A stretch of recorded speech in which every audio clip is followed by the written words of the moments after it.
Olá, um forte abraço a cada um de vocês. Contenham agora o vosso entusiasmo porque este é o primeiro vídeo aqui no Explicatuga sobre transformações lineares, também conhecidas por aplicações lineares. Agora que já estão mais calmos, o que é então uma aplicação linear? Uma aplicação linear é uma função entre dois espaços vetoriais, ou seja, transforma um vetor de um espaço vetorial num vetor de outro espaço vetorial, que não tem necessariamente a mesma dimensão. Agora, esta função não é uma função qualquer. Ela tem de obedecer a duas propriedades. São estas duas. T de x mais t de y. E aqui o t de alfa x, sendo alfa um escalar qualquer, é igual a alfa t de x. Este primeiro exercício passa por descobrirmos se aquelas funções são ou não aplicações lineares. Vamos começar pela de cima e vamos aplicar a função à soma de dois vetores, o x1 e y1 mais x2 y2, que é o mesmo que termos função aplicada a este vetor, que atendendo à expressão daquela função nos vai dar x1 mais x2 mais y1 mais y2, e aqui x1 mais x2 menos y1 menos y2, que pode ser reescrito da seguinte forma: x1 mais y1 x1 menos y1 mais x2 mais y2 x2 menos y2, o que não é mais do que t de x1 y1 mais t de x2 y2. A primeira propriedade é verificada. Vamos ver se goza da segunda propriedade. Vamos fazer o t de alfa xy e ver onde é que isto nos leva. Isto é o mesmo que ter t de alfa x alfa y, o que dá alfa x mais alfa y, e aqui alfa x menos alfa y. Podemos pôr o alfa em evidência.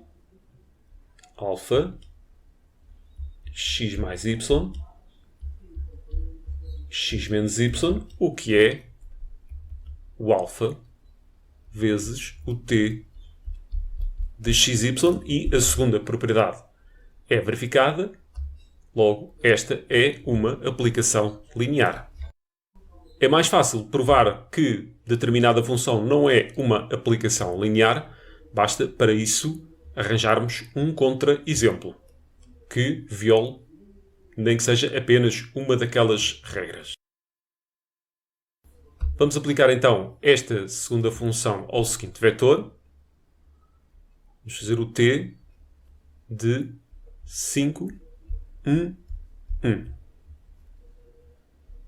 que é t de 5, 5, o que nos vai dar o vetor em R3, que é o 5 vezes 5, 25, 5, 5.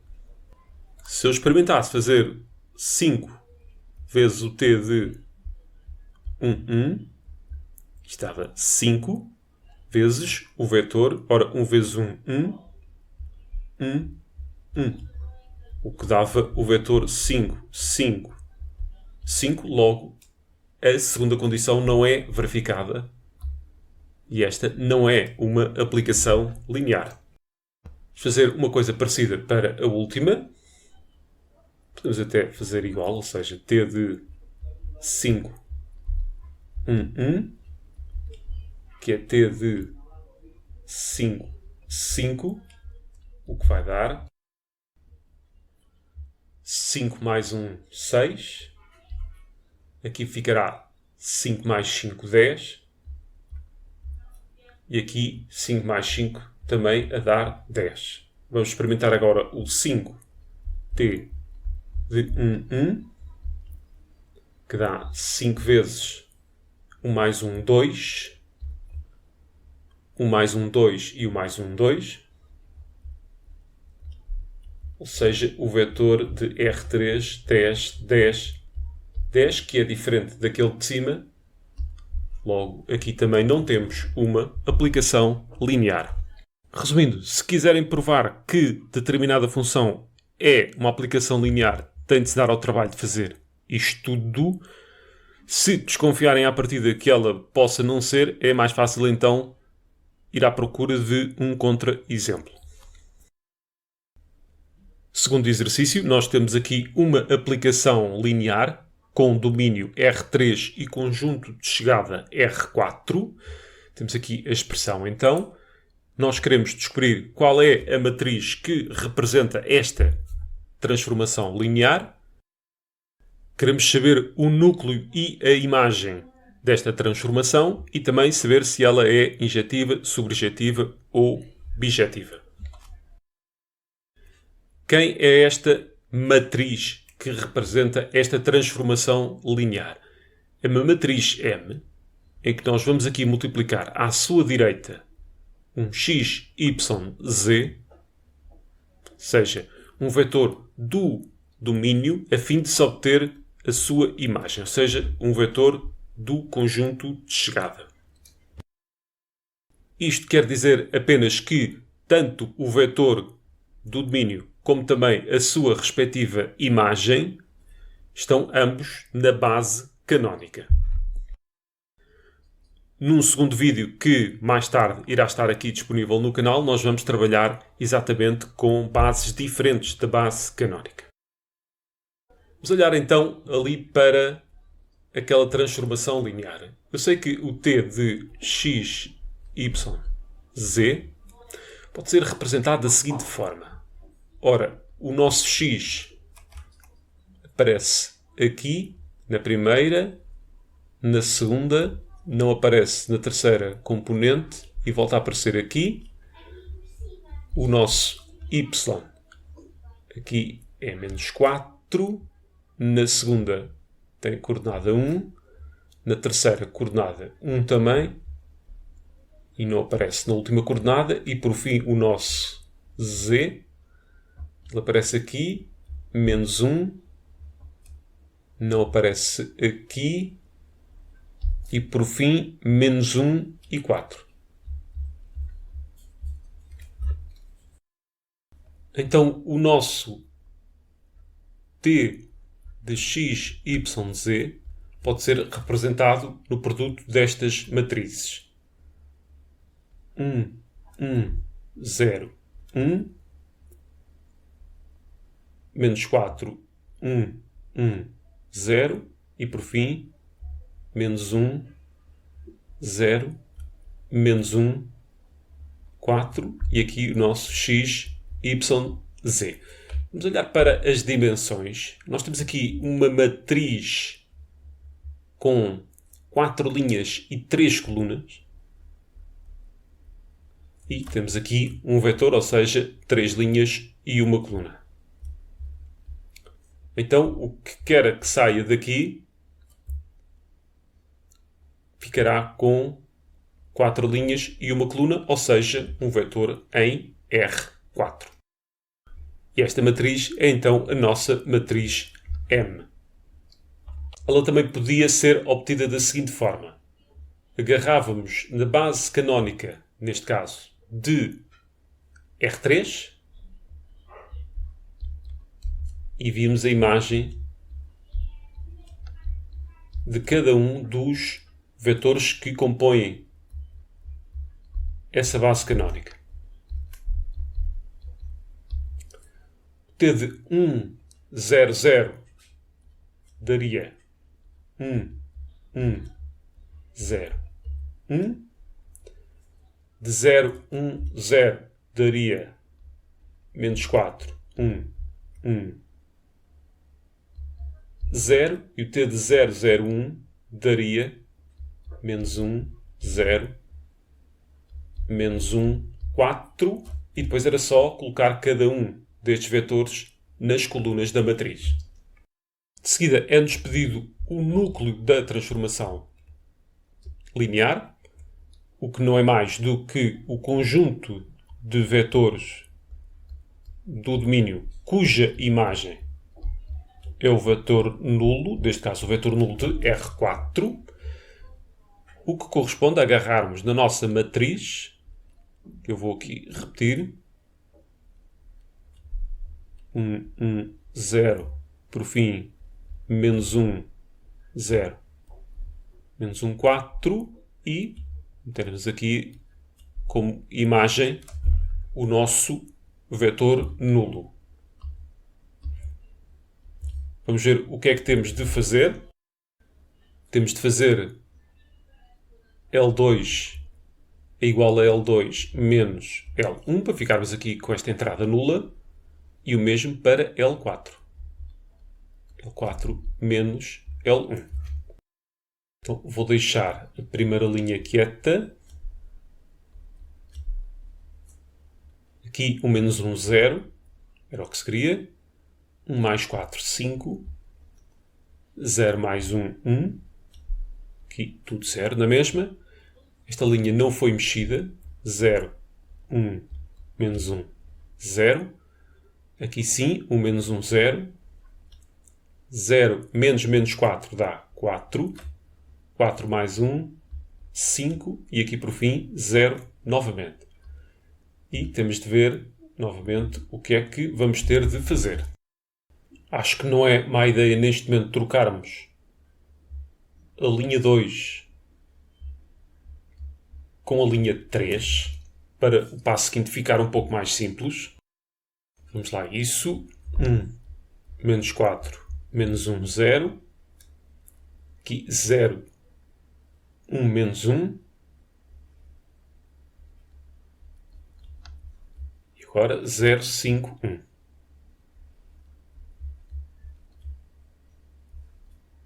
Aqui 0, 4, 5 na mesma. O próximo passo agora é fazermos L3 igual a L3 menos 5 vezes L1 para ficarmos com um 0 aqui. E vamos fazer o mesmo com a linha 4. Passará a ser L4 menos 4 vezes a L1. E não é L1 que eu queria pôr, tem de ser a L2. Vou usar este 1 aqui. Vamos lá. 1 menos 4, 1, 0. 0, 1, menos 1, 0. Por fim, vai ficar 0, 0. Eu fiz 5 menos 5. Aqui vou fazer 1 mais 5, ou seja, 6. Aqui 0. 0, 0, porque fiz 4 menos 4. Aqui vou fazer 5 mais 4. Ou seja, 5 mais 4, 9. Eu sei que não está ainda em forma de escada, mas eu vou já assinalar aqui os nossos pivôs. Isto porque, se olharmos para as duas linhas de baixo, uma é o múltiplo da outra. Ou seja, eu para chegar à linha 4, era só fazer a linha 3 vezes 9 sextos. E daqui se verifica o seguinte, ou seja, a única solução para este sistema de equações é o nosso vetor nulo. que faz com que a dimensão do núcleo de T seja 0. Também se chama nulidade de T igual a 0. Nulidade é a dimensão do núcleo. Vamos tratar agora da imagem desta transformação linear, que não é mais do que o espaço gerado pelas colunas desta matriz. Ou seja, será a imagem de T a expansão linear destes três vetores. 0, 1. Menos 4, 1, 0. Vou pôr este aqui. Menos 1, 0. Menos 1, 4. Agora, é quando da determinação do núcleo nós chegamos à conclusão que estas três colunas tinham pivô, de onde se pode concluir que este conjunto de três vetores é linearmente independente. Logo, estes três vetores formam uma base para a imagem T, e daí que a sua dimensão, a dimensão da imagem, que não é mais do que a característica desta matriz, que é igual a 3. Agora, se eu quisesse exprimir a imagem T como um conjunto de condições que os vetores têm de obedecer, vetores estes de R4, que é o nosso conjunto de chegada, então eu tinha de chegar aqui e substituir isto por x, y, z, w. X, y, z, w são os vetores que vão ser gerados por estas colunas. De resto, eu posso aproveitar todo o raciocínio que foi feito quando estávamos a determinar o núcleo. Então, o primeiro passo foi fazer L2 menos L1, isto na linha 2, que passará a ser y menos x. Aqui na primeira não mexemos, na terceira também não mexemos, e aqui vamos ter que fazer também w menos x. Vamos fazer também aqui a troca da linha 2 com a linha 3. Vamos deixar estas quietinhas. E aqui z e aqui y menos x. Aqui nós mexemos apenas na linha 3 e na linha 4. O que é que fizemos? Linha 3 menos 5 vezes a linha 2. Ficará então y menos x menos 5z. Uma coisa parecida foi feita cá em baixo. W menos x, que era a linha 4, menos 4 vezes z, que era aquilo que estava na linha 2. Eu há pouco parei por aqui, mas neste caso nós vamos ter de continuar. Ou seja, vou ter que deixar aquela linha ali toda nula. Aquilo que me parece mais simples fazer neste momento é encontrar o mínimo múltiplo comum entre 6 e 9, que é 18. Para isso, a linha 3 vou ter de a multiplicar por 3 e a linha 4 vou ter de multiplicá-la por 2. Vamos fazer isso. Eu tive de deixar estas matrizes que se seguem um pouco mais largas. 1, menos 4, menos 1. X, 0, 1, menos 1. Z, aqui fica 0, 0, 18 e aqui também. Vamos multiplicar então esta por 3. Fica 3y menos 3x menos 15z. Aqui temos de multiplicar por 2. Fica 2w menos 2x menos 8z. Próximo passo. Vamos ter de fazer L4 é igual a L4 menos L3. Para ficarmos com um 0 ali debaixo daquele 18. Vamos deixar as 3 primeiras linhas iguais.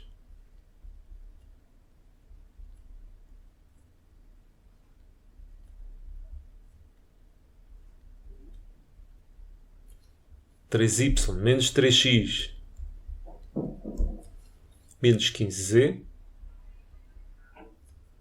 Aqui 0, 0, 0. Era aquilo que se queria. E agora vamos subtrair. Eu vou já deixar por ordem. Vamos começar pelo x. Menos 2x mais 3x fica simplesmente x. O y só aparece em cima, por isso vai ficar menos 3y. Z menos 8 mais 15 dá 7z. E por fim o w só aparece em baixo, mais 2w. Para que este sistema de equações tenha sentido, o x menos 3y mais 7z, esqueci-me do 7, mais 2w, tudo isto vai ter de ser igual a 0, senão o sistema fica impossível. E é esta então a condição que os vetores de R4 têm de obedecer para que pertençam ao contradomínio desta transformação linear. A imagem desta transformação linear é o conjunto de vetores de R4 que obedecem àquela condição. X menos 3y mais 7z mais 2w igual a 0. Quanto ao resto, ou seja, a injetividade, a sobrejetividade e o facto de ela ser ou não bijetiva. Nós vimos há pouco que o núcleo desta transformação linear era composto apenas pelo vetor nulo. Isto faz com que a nossa função seja injetiva.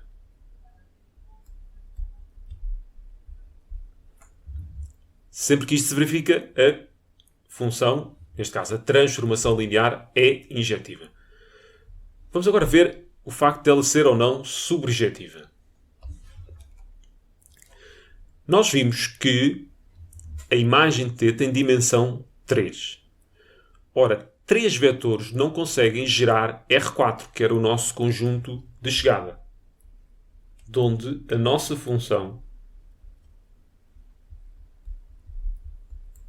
não é subjetiva, mas é injetiva por esta razão que eu apontei aqui. Ela só seria bijetiva se as duas primeiras se verificassem. Daí que ela também então não seja bijetiva. Então, para saber se é injetiva, vamos olhar para o núcleo. Se ele for composto apenas pelo vetor nulo, ela é injetiva. Subjetiva, nós temos que olhar para a dimensão da imagem da transformação linear e temos de ver se esta imagem coincide com o conjunto de chegada. Neste caso não coincide, logo ela não é subjetiva. A minha ideia inicial era fazer mais um exercício neste vídeo, no entanto, o melhor é aguardar para o próximo. Sendo assim, ficamos por aqui. Obrigado por terem assistido. Portem-se bem, ou como quem diz, façam a subscrição do canal e nós vemo-nos por aí. Um abraço a todos.